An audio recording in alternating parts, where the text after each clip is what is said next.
Thank you, Patricia. Can you go to my first slide, please? So I actually changed the title from the leader I want to the leader we want because it should be a collective thing. Because if it's only what you want, you might not get the leader that you want, right? But if we all band together, we can get the leader that we want. Next slide. I like, when I talk about politics in the Philippines, I actually like to start with this quotation from Antonio Gramsci, the founder of the Italian Communist Party, talking about Italy in the 40s when all the feudalism was being supplanted by capitalism and socialism was rising as an option and the Communist Party was being born. He said that the old is dying, but the new cannot be born. Unfortunately, I have been saying this since 2007 in every talk of politics that I have about the Philippines, that the old is dying, but the new cannot be born. And the other quotation I have is actually a Chinese proverb. The journey of 1,000 miles begins with the first step in the right direction. Not just with the first step, but it must move towards the right direction. We don't really have to reinvent the wheel about the leader that we need to have. In 2010, next slide please, we in the Movement for Good Governance, Ma'am Winnie is our chair, and also in the Moral Force movement, which was chaired by Chief Justice Puno, we actually discussed among ourselves a lot about what kind of leaders that we need, no? And we said we need transformational leadership. Transformation leaders. And we actually tried to capture that with 3 words and 3 descriptions in Filipino. We want an effective leader, someone who gets things done, someone who brings us from A to Z. So, kapitan ng barko ng bayan. Di ba? We're all one ship, as President Ramos always says, one ship, one team Philippines, move towards the same direction, get there. Second, we want an empowering leader. It's not just the leader that we follow, but it's actually a leader that empowers all of us by being a servant leader, making us believe in that person by his example and her example, and able to serve the country. So lingkod ng bayan is the phrase we founded for that. And then ethical leader, katiwala ng bayan, someone we can trust, someone who is not corrupt.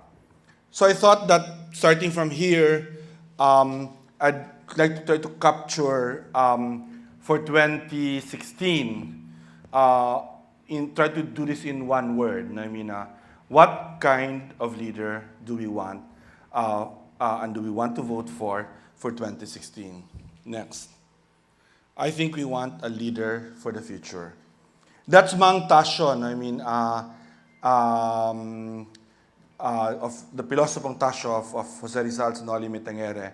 If you go to Malacanang, the Malacanang Museum, and you move around, you'll see one of these sculpture stages of Pilosopong Tasyo, and I got that picture I took the picture from that. And if you reread again, Noli Me Tangere and the conversations between Ibarra and Pilosopong Tasyo there, it's always about the future. It's always about, well, the youth is important, education is important, because what we need is to build this country. What we need is to build for a future that we can be proud of. So my question now is, okay, what kind of leader for the future do you have? If we try to tease this out, what are the elements of that leadership for the future? Next. Well, I was actually asked specifically to talk about this, but it would have been one of the first because if you talk about the future, and when I talk about the future, I talk up to 20, 30, 40, 50 years from now, even 100 years from now. I'm not talking about, just 2017 or 2018, but a longer view. And the longer view, any scenario about the Philippines in the longer view is that we will be severely challenged from a climate and a disaster point of view. So I want a leader with a long view of things, understanding what is at stake in terms of climate, in terms of environment, in terms of disasters.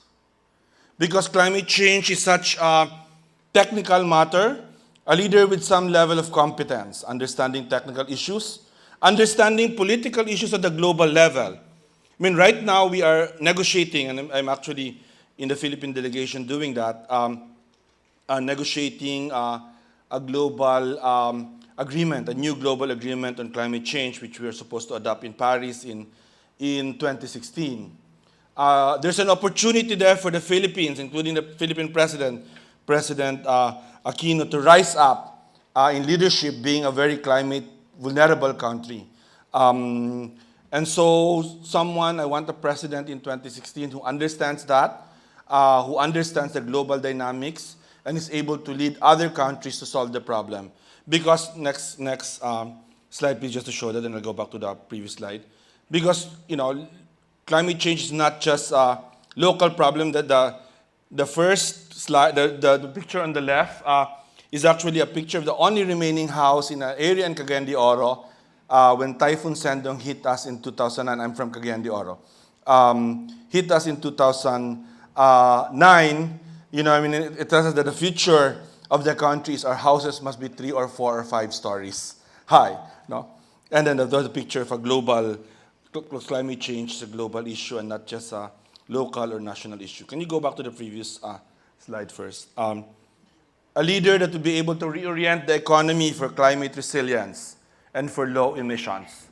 Because the problem will not go away. We will have to learn to adapt with good land use policy, with food security policy, creating a national agency for disasters. And we have to reorient our energy system to be low emissions. Abandoning coal, which is unfortunately, we're leading towards a 50% coal energy system, but the future requires us to abandon that. If you look at the reorientation of economy, it requires very strong political will to do that. So to lead us to surmount climate change, the leader we want must have political will to make the tough decisions so that we are ready for a world that is where climate change is going to be a major challenge for us. Next slide, and then slide after that, please. A leader that builds peace. There was some kind of discussion about that later on. Right now, actually, I couldn't prepare for this earlier because I was involved in the Bangsamoro basic law processes in Congress, but thankfully they postponed the voting today. They postponed it to next week. But it's a very critical vote. I was telling colleagues here that you actually have a situation where you might end up with the Bangsamoro, because of Mama Sapano, you might end up with the Bangsamoro weaker than the autonomous region of Muslim Mindanao. That would be a farce. That would be their pathway to violence and conflict all over again. But on the other extreme, you might end up with a Bangsamoro that is unconstitutional and illegal. That too is a pathway to conflict. So finding the balance for that, is very important. I would like a leader, honestly, in the next administration that can conclude the peace agreement, a permanent peace settlement with the CPP, NDF, NPA, now the longest-running communist insurgency in the world, probably the longest-running insurgency. I don't think the communists will ever win, but they will never be defeated as well. So we really have to have a permanent peace settlement if we want to have a major source of conflict in the Philippines away. But for both the Bangsamoro, CPP, NDF, NPA conflict, you need a vision of inclusive as well as holistic peace based on justice.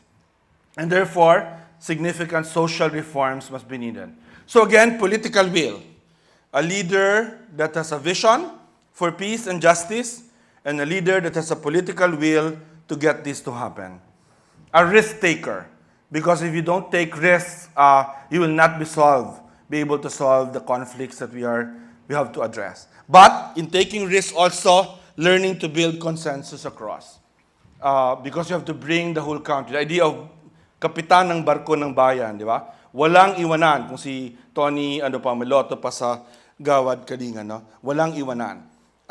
Everyone must be in that boat, di ba? And you don't kill people, you don't exclude people, you bring them all together. So I want a leader that would be able to do that. Next, please. A leader of the diaspora. 10 million of our countrymen, or maybe more, 10, 15% of our fellow Filipinos are abroad.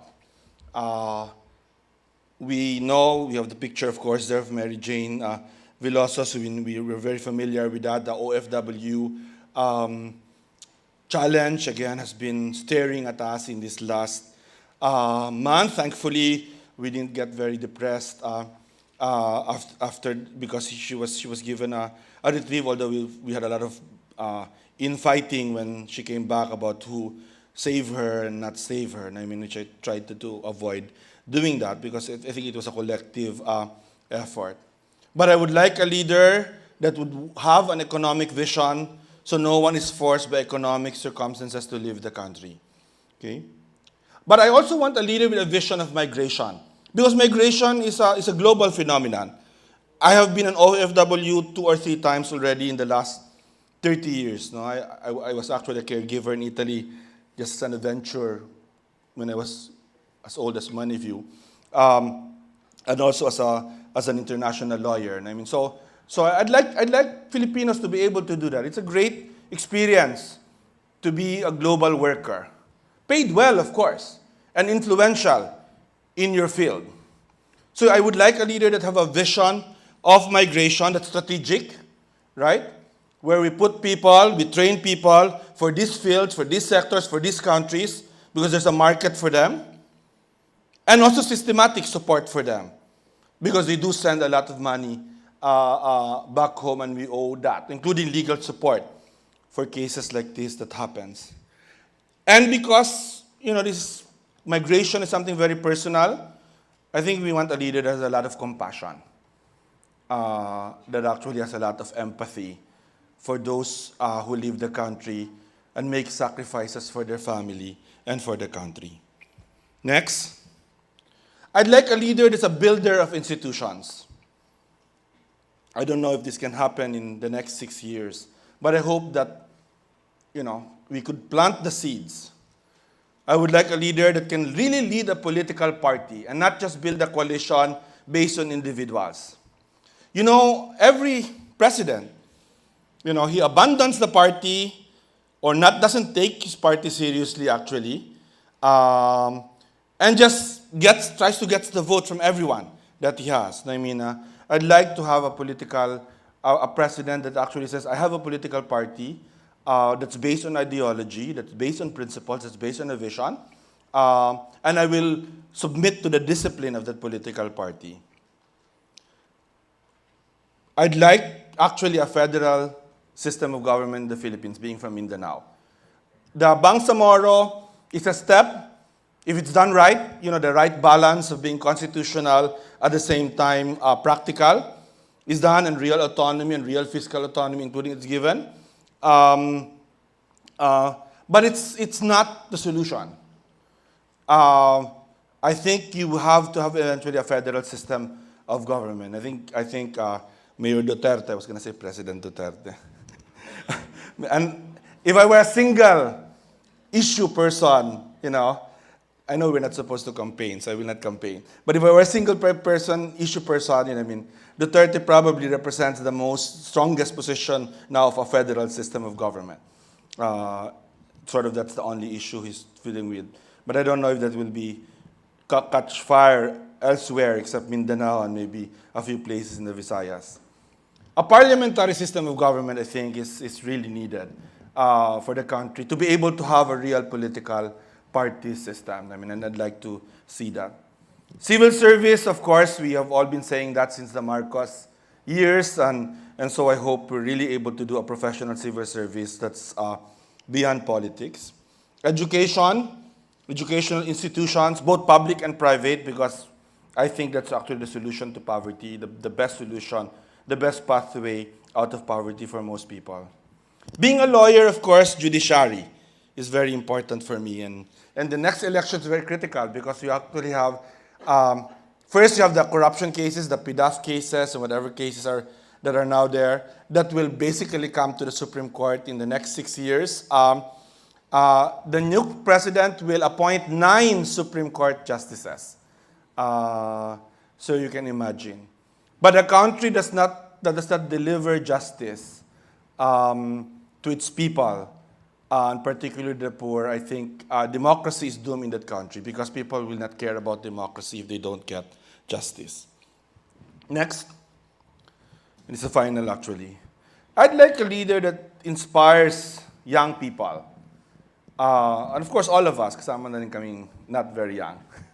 50% of the electorate is between the age of 18 to 35 years old. Although 75% of that are, I think, out of that, only 25% are college graduates. So you are not the majority of the electorate. It's high school graduates. That is the plurality among the youth, right? So I'd like to actually know from you what kind of leader you want. Because I teach a lot, no? I'm very proud to say that I finished in Ateneo after growing up in Mindanao and Cagayan de Oro. I did my first degree in Ateneo in philosophy, did my law in UP, and teach at the De La Salle College of Law, which is now the number 3 law school, surpassing even Ateneo. For our first batch, I teach constitutional law in this building, so I'm quite familiar with this building. But I talk to a lot of young people, and this is what I see, and tell me if I'm wrong. I think young people certainly do not want corrupt leaders. That's a minimum. They want their leaders to lead by example. So if they have to choose between a corrupt leader and a not corrupt leader, they'll probably choose a not corrupt leader. I think the problem is many of you actually think that all politicians are corrupt. So you have to learn to make that distinction, because that's not true. That's really not true. I run a school of government, Ateneo School of Government. Half of my students are actually politicians, young politicians, and most of them are not corrupt. I have to tell you that. And I've worked with a lot of government people in the last 25 years, and most of them are actually not corrupt. So disabuse your mind out of that, right? There are corrupt people, there are corrupt politicians, but not, I would say not even majority, and not everyone would be corrupt. You want charismatic leaders. A leader that makes you stand up, right, and say, I go where you want us to go, right? So you have to look at our leaders, and is there a leader there that, aside from Miriam Defensor Santiago, that like, Miriam Defensor Santiago was like that in 1992. I have to tell you that. When she spoke, it was like, yes, I want to march, because of you. I mean, Cory Aquino inspired people, but it was not because of her. It was anti-Marcos, no? ERAP, because just they like ERAP, and but they would not die for ERAP. But for Miriam in 1992, you had that sense of, wow, this is and we want a leader that's that, because we want to know where we want to go, and we want to believe in the leaders that will do that for us. We want someone who will ask, that's what I've been told, the best of us, the best of all of us, the best of the young, the best also of all Filipinos, rather than the worst of us.